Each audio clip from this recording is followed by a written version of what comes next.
Hi, welcome back to Chess's Boot Nook and to this September wrap up. I'm so sorry that this is coming out a little bit later than normal. I haven't been very well. I had no voice for about 10 days and you can probably tell that it's still not brilliant now. So anything that you've seen come out over the past, I don't know, 10 days to 2 weeks has been pre-recorded. I was, a little bit ahead on my video schedule, so I've been able to put those out. I'm doing a lot better now, but sorry about the sound of my voice. It is still a little bit rough. Anyway, I figured I better try and film this September wrap up, because if I don't do it now, it's going to be the end of October and I will have just missed it. So we're going to do it. I'm going to try not to talk for as long as usual, just because my throat is still a little bit rough. So let's get into it. The first book I finished in September was Patriot by Alexei Navalny, and he was the Russian opposition leader who was poisoned and then eventually murdered, allegedly, but also definitely, by Putin and the Kremlin. He wrote this entire novel under very harsh conditions at a Russian prison, and it is just absolutely outstanding. Like, I cannot believe that he was able to write this under the conditions that he was in and the way that it's just mind-blowing. So how he wrote this was he wrote several pages by hand, and each time they had to get passed out as part of legal documents to his legal team so that he could basically smuggle these pages out. I just think it's amazing what he was able to achieve, and he is such a fascinating person as well, and it's just awful what happened to him.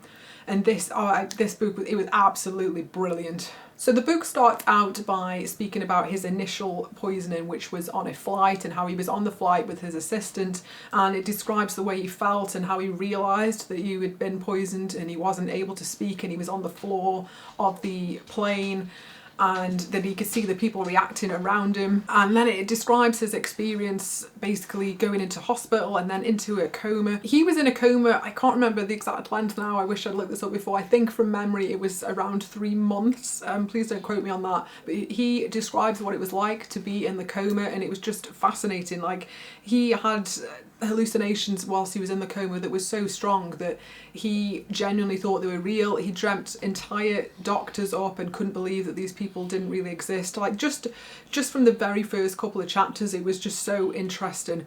After that, he takes you through a bit of Russia's history, and that, I think that was really great, because it allows someone who doesn't know anything about Russia or their history to be able to pick this up and to feel like you're on the journey with him and you don't need to know what was going on. Obviously, I don't want to describe the whole book to you, but basically he then goes to, so he's moved into this incredibly harsh prison. It's just awful, the conditions, and he is able to remain just so mentally strong, and he is so brave, and he's also funny. Like, I couldn't believe how kind of darkly funny moments of this book were, and his sense of humour was just brilliant. Like, he's a real loss to the world, and I'm really glad I read this, and I would encourage people to read it. And his wife, she accepted the award for this book on his behalf, and she is now out there doing the job that he was doing and continuing this, and she's like, her life is in great danger because of that. His message, and now his wife's message now, are just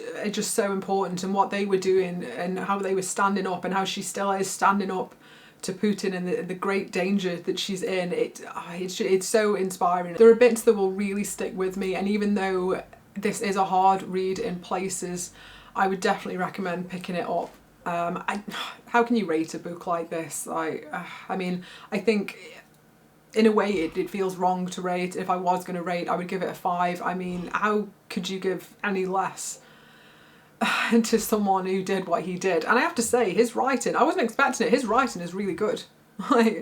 He's actually a really good writer as well, so yeah, I highly recommend this one. After that, I finished The 10,000 Doors of January by Alexei Harrow, and I'd started this the month before and then accidentally put it down for a little bit and then finished it at the beginning of last month. This one was like fantasy but also literary fiction and sort of magical realism, like a kind of hard genre to describe, and it had Harrow's typical lyrical style, like really beautiful writing that I think does like really pull you in, but then I would say that the plot progresses pretty slowly, particularly at the beginning, and I did find it just a little bit hard to get into. It just felt slower, and I think I went in expecting to absolutely love it because I just read The Everlasting by her, which is out on the 30th of October, and that one was absolutely mind-blowing. Like, that is undoubtedly, it's one of the best books that I've read this year, so I was expecting to absolutely love this one, and I ended up enjoying it, but nowhere near as much as The Everlasting. So in this one we follow January, and she finds a door in her childhood, and these doors are kind of like portals, and she finds this mysterious book, and it has the story in of these two other people. And these are two other people from different worlds who spend years looking for these doors.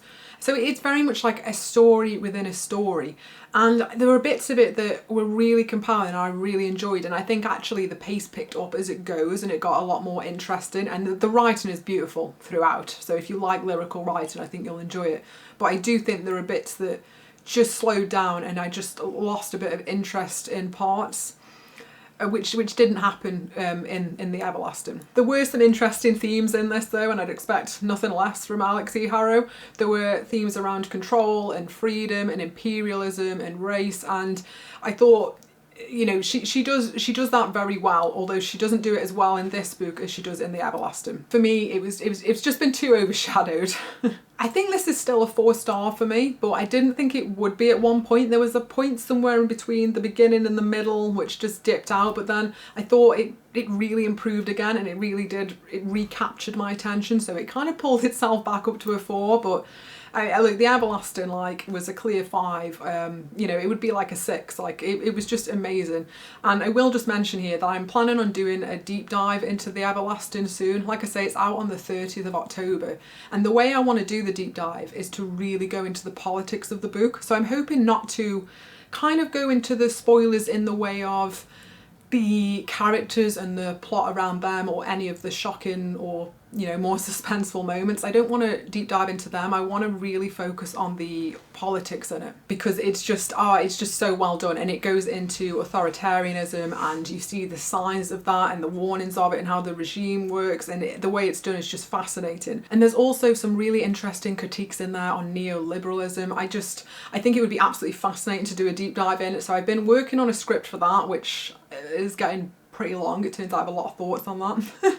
So yeah, I'm hoping to do a deep dive, which obviously will have some spoilers in, but will mostly come at it from a analytical, thematic, political type of angle, rather than a gonna spoil the story, characters, and I definitely won't be looking at anything to do with like the love story in it or anything like that, or any of the key character moments. So I'm hoping that it could be good for people who haven't read the book as well, although obviously not if you don't want any spoilers. Anyway, I'm going off on a tangent, so let's go on to the next book that I read. Next up, I read In Her Shadow by Theo Baxter, and I read this as an arc, and it's a thriller book. So this is about a woman called Rachel who marries her very rich husband and moves into his house, which is like fully staffed. You know, he's very rich, and basically weird things start happening. She doesn't know if there's a ghost, she doesn't know if the staff are trying to trick her, and I mean, definitely very like Rebecca vibes, Daphne du Maurier's Rebecca, but nowhere near as well executed, unfortunately. I mean, don't get me wrong, like I thought this was pretty good and enjoyable in places, and I will say the author was pretty good at creating suspense. There were some really genuinely like very eerie moments, and I was very engaged at parts of the book as well, so it's not like I didn't enjoy it, but I did have some issues with it. I think the twist felt predictable. I think if you've read many thrillers that you will see the twist coming, and there was some weird moments with dialogue as well. I suppose not so much dialogue, more of Rachel, the main character's inner thoughts. Like something would play out and then you'd see her inner thoughts kind of confirming it, as if like the author didn't trust you to pick up from the context. So I've written down like a little example here. So we see basically Rachel's actions and her feelings play out, and then her thoughts come in and it says, I was concerned that Lucas didn't really love me and still harboured feelings for his deceased wife. And you're like, yeah, we got that, like we've just seen it. We've just seen it through like what you've played out and through what you've said and through what you're doing. So it was a bit like, you know, show you something and then just state it to make sure you noticed it as well, which I don't know, just kind of irritated me a little bit. I mean, not irritated, I suppose I just found it was a bit redundant, and it kind of pulled me out of the story for a moment just because I thought, well, yeah, you just said that. My main concern with this book is what has really pulled the rating down, and that is that there is something used as a plot device in this which I just absolutely hated. So I think this should have been included as a content warning. I don't see this as a spoiler.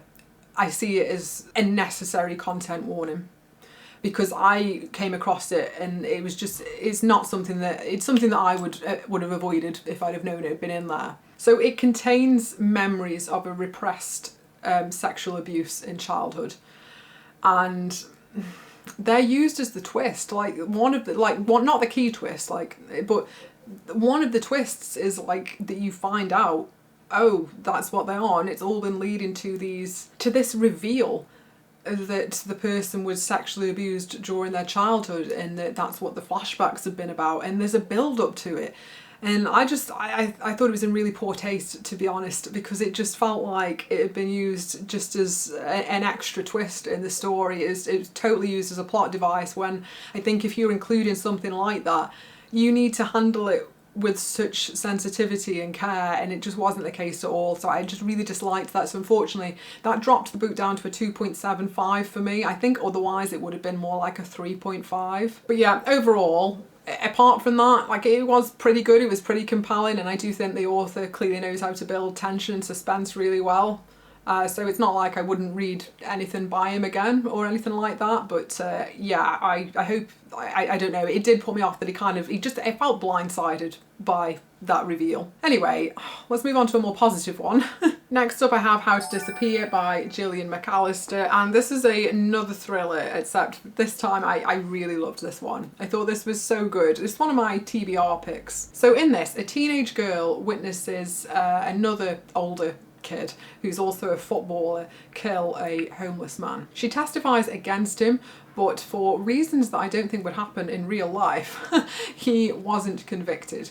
And I mean, like, that slight tangent, there was a little bit about the trial and the sort of reasoning that I found a little bit annoying, but then I did used to practice law, so I kind of do pick up on stuff like that more. Like, there was a very dodgy self-defense thing put in here, and yeah, some of the stuff that happened, like, I just don't think would have happened in real life, but I'm just going to blow right past that because, you know, artistic license.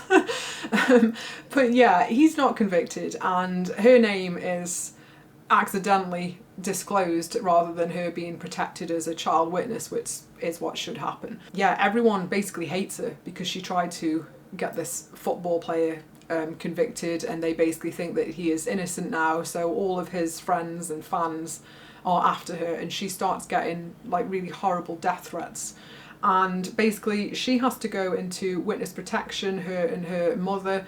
And it's it was deeper than I thought, and it had like a bit of a sad element. Her stepdad, basically, like, so her mom's husband, he doesn't go into witness protection with them, and therefore he has to separate from the mother, even though they're very much in love. And the reason he can't go into the witness protection scheme with them is because he has another daughter from a previous marriage, and he can't leave her, and obviously his ex-wife is not so keen on going into witness protection to help protect his new wife. So it's all very complicated, and it's surprisingly touching, and it's quite heartfelt, and yeah, it's pretty emotional at times. He's really trying to help them out as well, and that's part of it. He has like his own kind of quest in the story, which I won't go into because it would be a bit spoilery. It built tension really well. It was really suspenseful. I really enjoyed it. I thought the ending was done well. So I think overall this is probably about a 4.25, maybe a 4.5. Next up, I read Evocation by S T Gibson, and I was so excited for this one because I just absolutely adored A Dowry of Blood by this author. Like, that's another one of my favourite books of the year. I absolutely loved it. So I guess again, I went into this a bit like I did with Harrow's book. I had really high expectations, and unfortunately it just didn't quite meet them. It was another one, like, I did quite like this book, but oh, it just didn't have anywhere near the hold over me as A Dowry of Blood did. Even the writing style just felt different. Like, it didn't have the same just gorgeous prose. It felt like reading a book from a different author. Like, if I didn't know that S T Gibson had written this book, I never would have put it together. Now, I will say, I thought there were bits of it that were really fun, and the plot is pretty interesting. Oh, it is multiple POV as well, which I'm not the biggest fan of, although I do like in certain books, but basically we jump between 3 different perspectives here. So there is a couple, Moira and Rhys, and then there's David, and all 3 of them have their own POV, and we kind of go between them. And it's pretty cool. Each one was assigned like their own tarot cards. You had like this kind of visual cue of which one's POV you were in, because the whole book is very like mystical, and there's like, you know, psychics and secret societies, so it was pretty interesting from that angle. So basically David runs into a little bit of trouble with his job, which is very much centered around the mystical, paranormal, psychic kind of world, and he seeks Moira and Rhys's help, and they're also in this world, but there is a little bit of difficulty because David and Rhys used to date, but now Rhys is married to Moira, so there's some tension there. Plus, Rhys and David, even though they're still friends, they're kind of friends who just butt heads all the time. And then I guess this author likes writing about polyamory, because A Dowry of Blood was written about polyamorous characters as well, and so was this one. Except A Dowry of Blood, I felt like, was polyamory done right. And that's not a judgment of polyamory itself. Like, you know, who am I to say how you should practice polyamory? But what I mean is, I felt like it was written really well, and it made me understand polyamorous relationships more, and I just really appreciated it. Whereas this one I thought was polyamory written about quite poorly, so it really surprised me it was from the same author. And the only reason I say that is because, again, I'm not spoiling this, like, it literally says it's about polyamory, and you can very much tell that these are the 3 people, because there are only people where the relationship's going to develop between. However, the relationship is much more between Rhys and David, which I know is its own type, and like basically Rhys, he really loves both of them, and I'm gonna give a little spoiler here, so, you know, I'll put a timestamp on if you want to skip, but I'm gonna need to do it just to say why I didn't like it. So here's the time to skip to.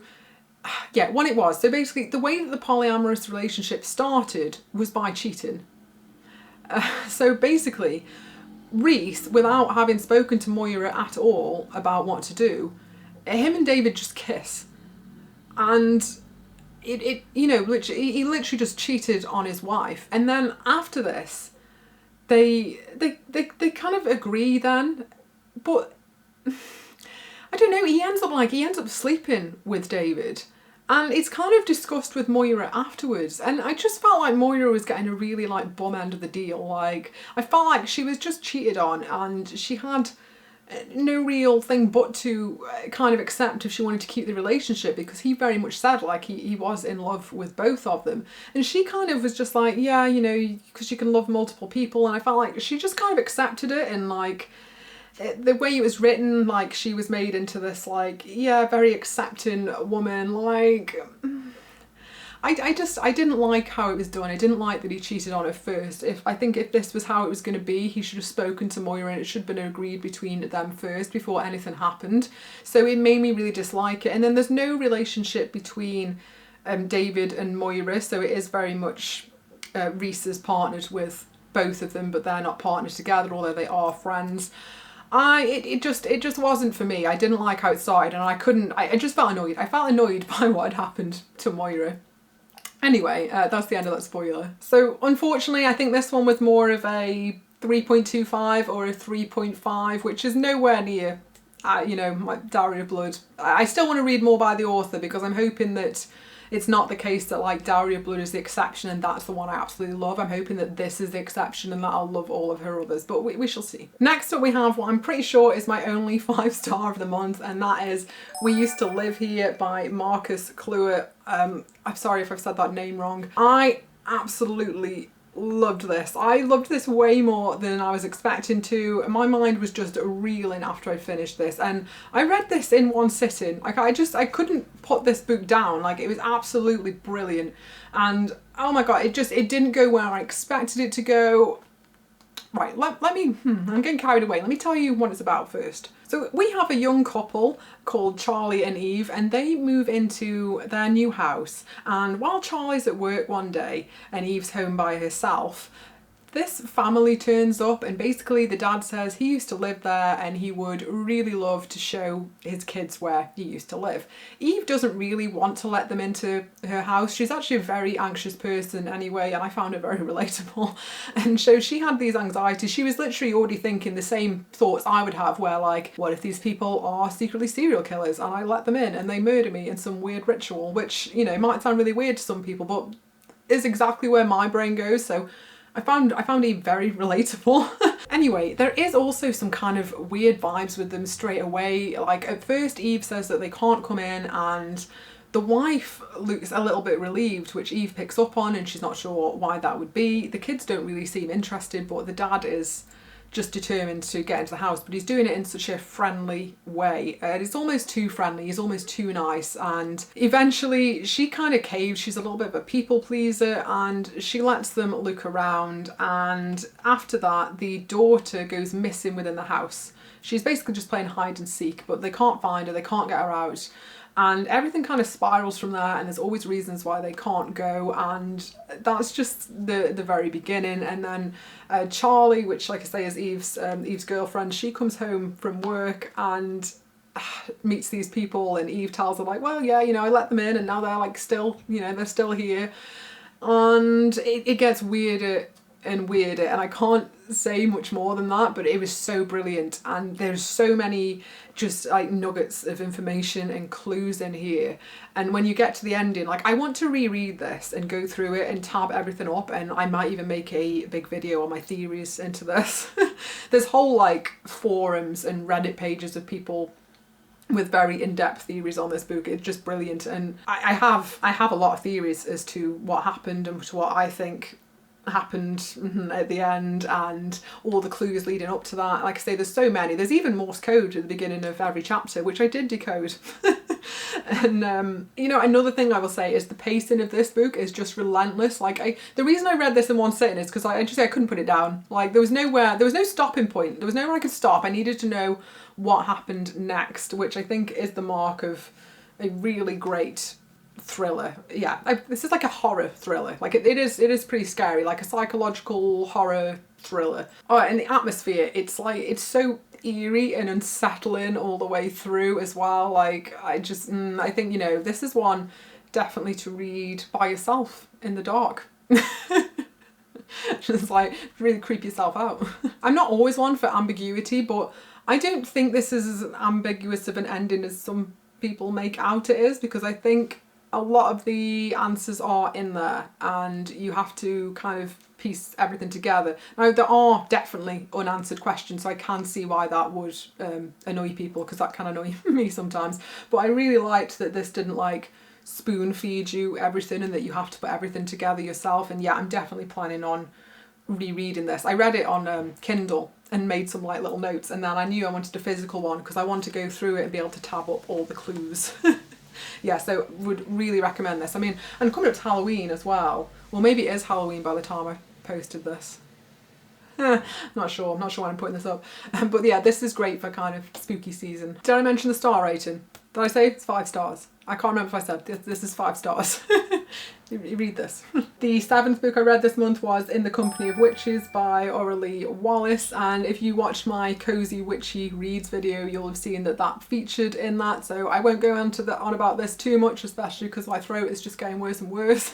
But this is a cozy murder mystery, and we follow a family of witches who run a B&B, but then one of their kind of annoying guests dies, and it's an investigation as to, you know, who murdered her, and it looks like potentially one of the family could be guilty, but it's not.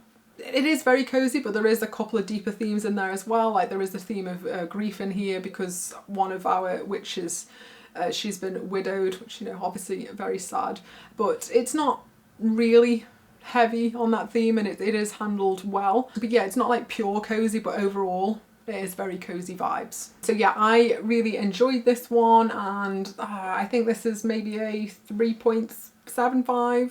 3.5. I'm so bad at I'm so bad at giving actual ratings. 3.5 to a 3.75, like really good for this time of year, very cozy. Book 8 is Garlic and the Witch by Bree Paulson, which if you saw my cozy reading vlog was in that.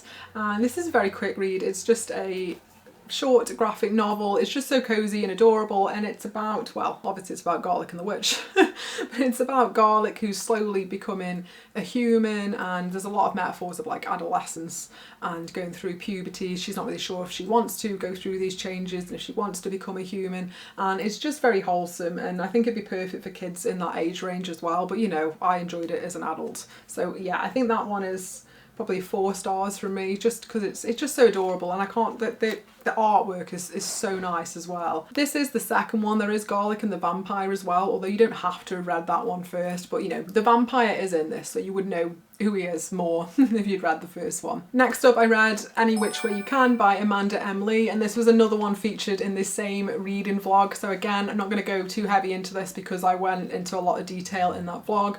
So I'll just quickly say this is another cozy, witchy murder mystery, and we follow a journalist as she tries to uncover what's happening with the murders in the town. So it's very like small town vibes, and basically a teenager is murdered, and the murder was a little bit more gruesome than I expected for a kind of cozy book, but it did happen in like a cornfield, which, you know, felt very Halloweeny.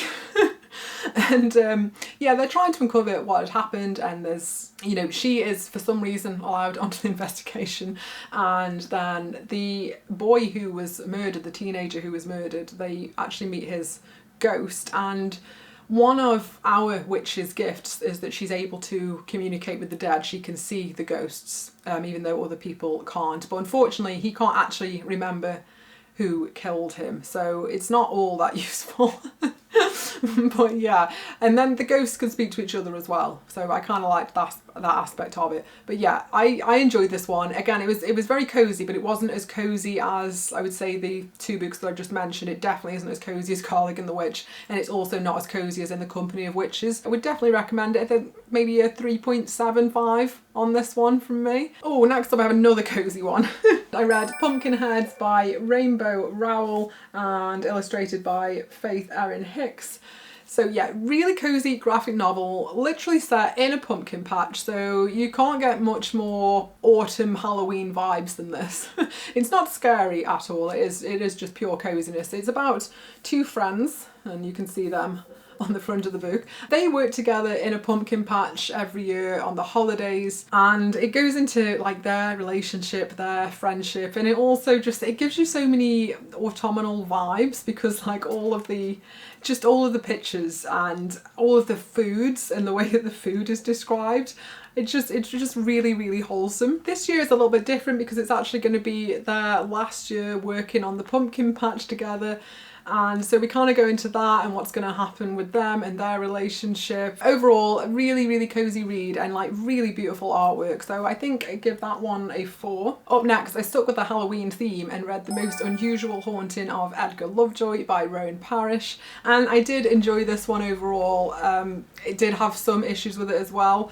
So first of all, I'll just tell you what it's about. So we meet Jamie, and they design haunted houses for a living, but they don't actually believe in ghosts or the supernatural. And then they meet Edgar, who literally is able to see ghosts, and he really doesn't want to, like, he hates that he can see the ghosts, but it's just this unfortunate gift that's been bestowed on him.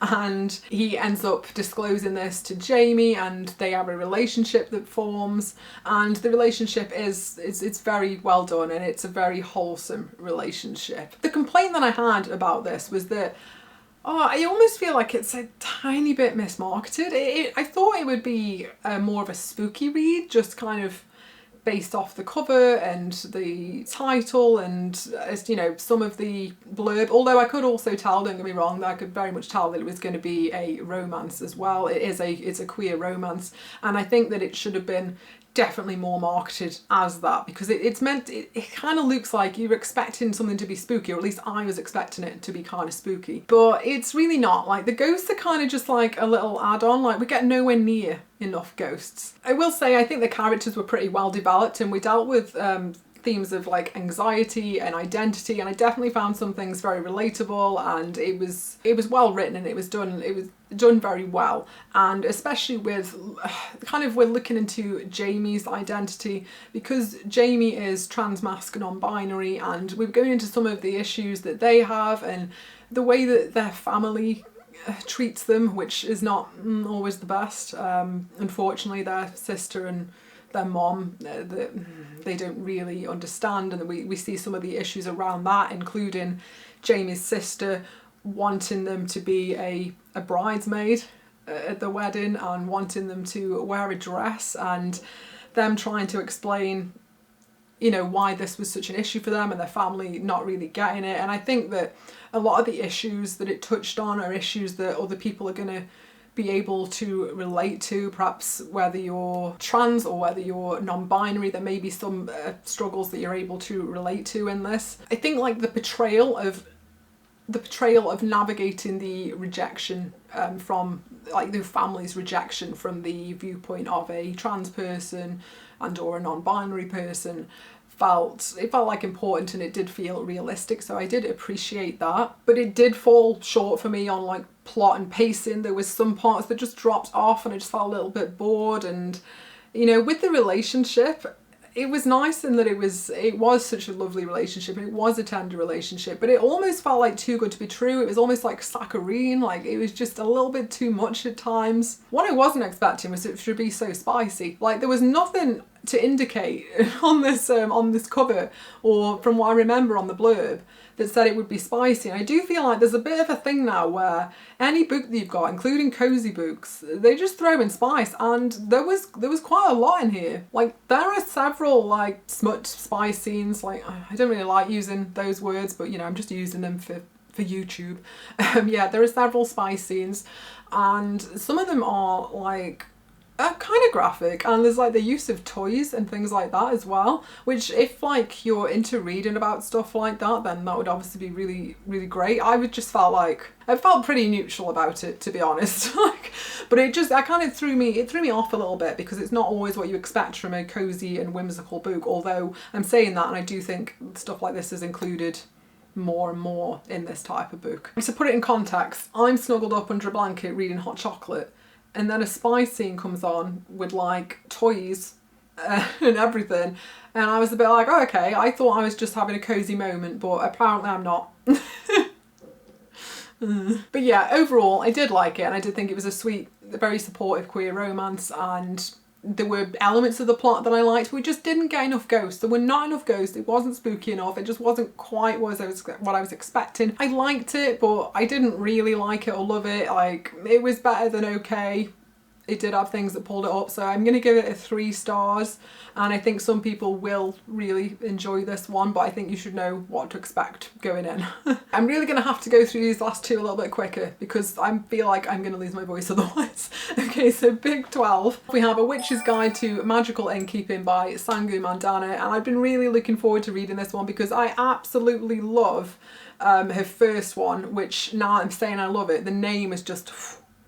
Secret Society of Regular Witches, that's the one. Oh my goodness, you know, it's like when someone's like, what's your favourite film? And you're like, oh my god, I've never seen a film in my life. Like, I can't think of the name of a single film. It would genuinely happen to me with books. Like, you'd be like, what's your favourite book? And I'd be like, do I read? Anyway, I'm going off on a tangent. This isn't helping my voice. Right. What was I saying? Oh, why you like this? So I was expecting to really love this one, and I did enjoy it, but I didn't love it as much as the first one. In this one, we follow a different set of characters, so you could absolutely read this without reading the first one, although I would recommend the first one over it. But yeah, we follow... I don't know if it's pronounced Sarah or Sarah, because in my head I was pronouncing it like Sarah. But I don't know, it's like S-E-R-A. Anyway, so we follow Sarah, and she owns, yes, as you might expect, an inn. And she's got this kind of, I don't know, an unlikely band of misfits around her. There is some lovable side characters, although I didn't get as much from them as I kind of wanted to. And then we have, who is obviously the love interest, basically comes to stay with his niece, and you know, of course we see the development of the relationship from there. There's some spice in this one. Once again, it's another one of those, like, it's a cozy book and it is very cozy, but it just it throws some spice in there which some people will like and some won't. It doesn't have as much spice as the one I mentioned before though. This is definitely more toned down than that. I mean, overall it had a lot of it was very cozy. It had a lot of themes of found family and belonging, and she was trying to basically like regain her power, like she'd lost her magical powers and they were like trying to get her magical powers back, and I enjoyed part of it. Then parts of it I felt like the plot kind of dipped out, and there was a little bit at the ending that I wasn't fully on board with, which I can't say because it's a spoiler. However, I did still really enjoy the rest of it, and I loved I did love the sense of like the found family, because I love found families in books, and I love the descriptions as well. I love all of the descriptions of our world and all of the lovely like whimsical touches that the author puts in, and the style of writing is very nice as well. Like she definitely writes very well, and it's one of the things I appreciate about the first book, and it's the same in this one. I just didn't love it quite as much, but I do recommend both of them still, just not as much as the first one. I would still rate this one, I'm not sure whether to give it a 3.75 or a 4, maybe a 3.75. As you know, my ratings are kind of hard to pin down, subject to change. Sorry, just find it hard. But I rated the other one higher. I think the first one I would rate more of a 4.5, and this one's like a 4 or a 3.75, something around that. And the last book that I read was The Devil She Knows by Alexandria Bellefleur, and this is an author I'd never read before, and it was another one that I got as an ARC. And I mean, the cover on this one is just adorable. Like, yeah, I partly wanted to read this because of the cover, I admit it. But basically, we follow Sam. She's just proposed to her now ex-girlfriend, Hannah, and Hannah rejected that proposal, and she did it in a really mean way, frankly. And then Sam is in a lift or an elevator, depending on where you're from, and she meets Daphne, who is a demon. Yeah. But this demon, she's a very pretty demon, you know. She's just a pretty demon in a pretty pink dress with blonde hair and a bow, and she meets her, and basically Daphne offers her these 6 wishes in exchange for her soul. Each time she picks a new wish, like, it goes wrong in a kind of unexpected way. I went over this in my reading vlog, so again I'm not going to go into any more depth than that plot wise. Overall, I really enjoyed this. Like, I loved the premise, and it did move at like a good speed and everything. It was pretty well paced, but there were things that were a little bit repetitive, and it kind of annoyed me just because we could tell that Hannah, she wasn't supposed to be with Hannah, and it was pretty obvious where it was going and that she was going to end up with Daphne, and it was annoying that Sam couldn't see what a bad person Hannah actually was. So yeah, it kind of frustrated me at times, and also I didn't get the amount of chemistry that I wanted between Sam and Daphne. But then I did like the ending. The ending actually, even though kind of what I expected to happen happened, it happened in a little bit of an unexpected way. So I did appreciate that. So yeah, overall, I enjoyed this one. I give it like 3.5, 3.75, and I would recommend it, but I did think it had some issues, and if you want to see more about it, then definitely check out the vlog because I go over it in a lot more detail there. I did have one DNF, and that was An Ancient Witch's Guide to Modern Dating by Cecilia Edward. It's about a witch from the 17th century who is really struggling to find love, and one of her spells goes wrong and she's thrust into our time period, and she's trying to learn everything and trying to find her match here in this time. And yeah, so that sounded fun. And the issue that I had with it and why I put it down, and I wasn't that far into it, I think I might have been about maybe 25% into it, something like that. The constant like ageism in it, it's just I know that people looked older back then, and I get that, but it was just constant. Like, this woman is only in her late 30s, and I wrote down some of the quotes because they just kept coming in. Like, So first of all, we've got, she was confused that the town's eligible bachelors would choose an old hag over her pert 23-year-old self. And then, if a man expects a gorgeous woman with a blemish-free face and a taut visage, when I show up, I'll seem even more haggard than I actually am. Like, seriously, she's late 30s, why is she haggard? And then this one, the blacksmith's fingers gilded down her crepey neck. What? Why does she have a crepey neck? Like, she's not that old. Like, and then at one point, she's kind of apprehended by the police and they put her down as being in her 60s because they think that she looks in her 60s. They just kept coming constantly. And then she says about, oh, typically aches from unusual physical movements only set in after a day or two. And she talks and she says, oh, this is clearly when like the human body starts to disintegrate. And you're like, you were in your late 30s. Now, don't get me wrong, like I do get aches and pains. I get them because like I have like high mobility and conditions that are linked to it. I don't know, it might be a fun read, and you know, there wasn't anything else that pulled me off it, and I did like the premise, but I just couldn't be dealing with it, so I put it down. So that was everything that I read in September. Please let me know if you've read any of these books and what you thought and what your favourite and least favourite books of September were, if you'd like as well. And if you enjoyed the video, please do like and subscribe, and thanks so much for spending time with me, and I'll see you soon. Bye!